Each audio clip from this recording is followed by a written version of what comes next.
وعده په خلاف ورزي باندې چې دی د ندا وادم اغسطی وجه تاسو د انبیاء علیهم السلام د هغوی خبره منئ د هغوی طاعت وکوئ د هغوی اطاعت وکوئ د هغوی خبره منئ نو په دې باندې الله پاک جل شانه وعده اغسطی وا او دلته کې بني اسرائیل د هغوی وعده خلاف ورزي وکړه د خپل پیغمبر خبره اونه منله نو دې آیاتونو مبارکو کې د وعده په خلاف ورزي باندې یو واقعا ذکر واقعا دا ده چې کله بني اسرائیل د فرعون نه چې کوم دی خلاص شو ځکه دا بني اسرائیل ټول غلامان چې تر کومه پورې موسی علیه السلام نو راغلی او فرعون نو غرق شوی تر هغه پورې بني اسرائیل ټول د غلامۍ ژوند تیر کړی دی ټول چې کوم سخت کارونه د بني اسرائیل باندې فرعونیانو کول او دغه رنګ چې کوم خراب کارونه ذلیل کارونه هغه به کوم دی بني اسرائیل کول نو الله پاک جل شانه رحم کو موسی علیه السلام راولېګو دا غي د وجنه الله پاک جل شانه فرعون په بحر قلزم کې چې کوم دی غرق د بني اسرائیل مخامخ دی ورته قتل او فرعون او د فرعون د څومره لخرو هغه ټول الله رب العزت تباہ او برباد بني اسرائیل ته د بحر قلزم نه راوتل دول اسلار وته الله جوړ کړی دی چې کله د بحر قلزم غاړه ته ورسېدل نو دی موسی علیہ السلام ته یا موسی ما ته دریاب را غشات دشمن نه سبکو موسی علیہ السلام ته فرمایل الله زما سره دی بیغه مشه الله ورته حکم وکړ د امسا دریاب لرا پرې ده چې امسا دریاب لرا پرې خو د دوه اسلار به جوړ شو بنی اسرائیل خپل کبیره په یو لار باندې روان شو کتابونه لیکي چې د بنی اسرائیل اخیری سړی د دریاب نه ور اوته د سمندر نه ګوټه ته پورې وته او د فرعونیانو اخیری سړی دریاب ترا داخل شو الله دریاب ته حکم وک ورزپ ټول فرعونیان چې کوم دی په دریاب کې غرق شو بنی اسرائیل د علمي مصیبت نه خلاص شو چې کله د علمي مصیبت نه خلاص شو او دی پورې وطن نو الله رب العزت حکم را اولېګو چې تاسو کوم ابای وطن دی تاسو د پلار نیګه چې کوم وطن دی شام تقریبا د قوم عمالقه چې دا د قوم عاد نه پاتې شوی خلک ډېر مضبوط خلک قوم عمالقه دی په دغه شام او فلسطین باندې قابض دي لہذا تاسو ورشه الدګي او د خپل ازمکه او بټغي سره jihad وکړي دی اوس غلوي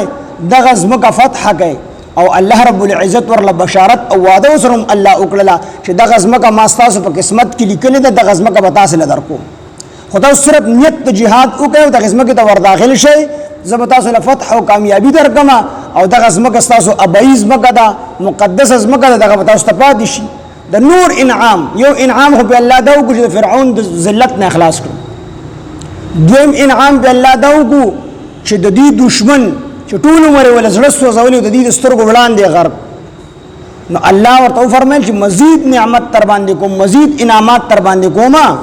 نو ورشه د قوم عمالقه سره jihad وکړي د شام پزمکه باندې نو د شام زمکه به تاسو ته پاتې شي بادشاہي به درته پاتې شي زمکه پاک زمکه د انبیو زمکه دغه به پاتې شي نور انعامات الله پاک جل شانه بني اسرائیل باندې غوښتل نو الله حکم را اولېګو چې دې سره jihad وکړي موسی علیه السلام د جهاد د ترغیب نه مخکې دی بني اسرائیل ته چې د خپل قوم موسی علیه السلام ته معلومو بني اسرائیل ته لومبه د الله پاک نعمتونه ذکر کړي چې دا نعمتونه در باندې الله پاک کړی دي دا غینه ورستو ور الله پاک جل شانه د جهاد ترغیب ورکړي نو لومبه به الله پاک نعمتونه ذکر کړي چې دا نعمتونه کړی دي دا غینه ورستو موسی علیه السلام بني اسرائیل ته د جهاد ترغیب ورکو لہذا دا کیسه پلندو ګوما خو بني اسرائیل اعراض کو د جهاد چې هډیر مضبوط قوم دی او د دې سره موږ څنګه jihad وکړو چې دی بخپله باندې د شام د ازمکه پریدو نو خیر د شام د ازمکه د بیا موږ ور داخل شو خو لہذا موږ د دې سره د جنگ کولو قابل نه موسی علیه السلام او هارون علیه السلام بار بار ترغیب ورکو او دوی دا خبره نه کوله اخره کې دی وی انت وربک فقاتل انها هنا قاعد موسی علیه السلام ته وی تو او ستارب دلال شي jihad دی اوکی او اننا قاعدون موږ خداتلونی بس موږ دلته ناس خو موږ بدل تناس یو تو ستارب لړ شي jihad وکړه د عمل فتح کوي نو موږ بدل کې ناس یو او چې کله عمل فتح شي نو درب شو د عمل ته داخل شو الله رب العزت ته دغه خبره خوښه نشوله او 40 کاله په وادي تیه کې میدان تیه کې دی گرفتار کړل زنجیرونه متنو اچولې اتکړې ورته نه وی اچولې په دغه میدان کې به الله هر قسم نعمتونه کړی هر قسم نعمت دولس چینه وته الله د غټنه په دغه میدان کې جاری کړی وي من او سلواب ول راتل دا به خړل دغه رنګي د سوري لپاره به الله وريزرا واستلا هغه په سوري وکړو ماشوم به پیدا شو دغه سره به جامع پیدا شوي او دغه جامع به ماشوم لوی دونو جامع به سره لوی دي جامع به خیرین شو خوا براله جامع به پاکي کړل دغه رنګ ډیر شي انعامات په دغه وادي ته کې به الله وکړل خو الله ورله سلوي احکال پورې سزا ورکړل او څنګه سزا ورله ورکړل چې دی روان شو سحر چې موضوع بس مصر ته الله ورته شام فتح کړي او دی وی فرعون غرق شو لخر تباہ شو موضوع بس مصر ته نو الله ورله ترقی ورکول او دی د خپل ځان د لپاره ترقی نه غوښتله نو دی د مصر ته واپس کېدل نیت وکړو سفر به شروع کو سحر چې ما خام بشو دمه به کوله چې سوا سار بشو به قتل چې د کم ځای نه به سفر شروع کړو اک ځای کې واپس ناسو سلوخ کال دی تک کړي دي چې سار نه تر مهام ور به کم لار واله او سبا سحر به استرګ او غالیدل چې کاتب نو د کم ځای نه به سفر شروع کړو اک ځای کې واپس ناسو دا سزا وته الله پاک جل شانه سلوخ تو کال پورې ورکړل سلوخ کال پس چې کله حضرت موسی علیه السلام وفات شو او حضرت هارون علیه السلام وفات شو دغه ډیر لوی زمانہ تیر شو سلوخ کال سلک ژوند نه دي سلوخ کال پس الله بل یو پیغمبر راولېګو د دې کشرانو د بنی اسرائیل اغیره اولګیدل او دغه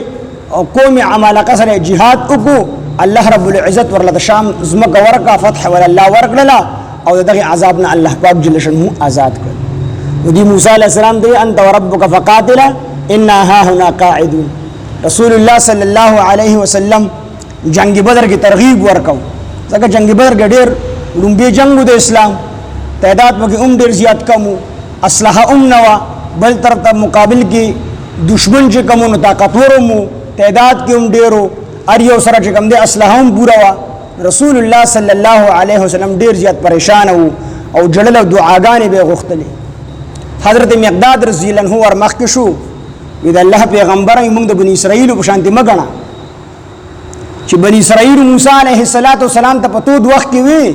چې انت وربک فقاتل انا ها هنا قاعدون تاسو عرب لاړ شي jihad وکړه موږ دلته ناس خو موږ دلته ناس یو موږ باغ کې مې حساب وا وی د الله پیغمبره د خپل ځان نخي طرف ته چې ګوري نو موږ به مومي ستا حفاظت لپاره بولاړو کو ګس طرف ته ګوري نو موږ به مومي ستا د حفاظت لپاره بولاړو کو شاته ګوري نو موږ صحابه مومي ستا د حفاظت لپاره بولاړو جنگي ګوبا او کو مخه ته ګوري نو موږ به مومي موږ د بنی اسرائیل په شان دي مې حساب وا حد مقداد رضی الله دا خبره وکړه صحابو کې نور جوش اول ولا پیدا شول عبد الله بن مسعود رضی الله عنه فرمایي دا خبره زما ته دومره خوښه شوله ما زړه کې یو خواهش وکړ چې کاش دا خبره ما کړې چې دا خصوصیت ما ته حاصل شي نو دې بنی اسرائیل نو الله رب العزت ورله سزا ورکړه او سلويخ کاله په دغه وادي تیه کې میدان تیه کې گرفتارو او سار به سفر شروع کو او چې کله شپه به تیر شو سحر به شو چې او به قتل بیا په اک ځای باندې ولاړو سلويخ کال صرف او صرف دې دا کتک کړي نور هر قسمه سہولیات الله مسخر کړي مهیا کړي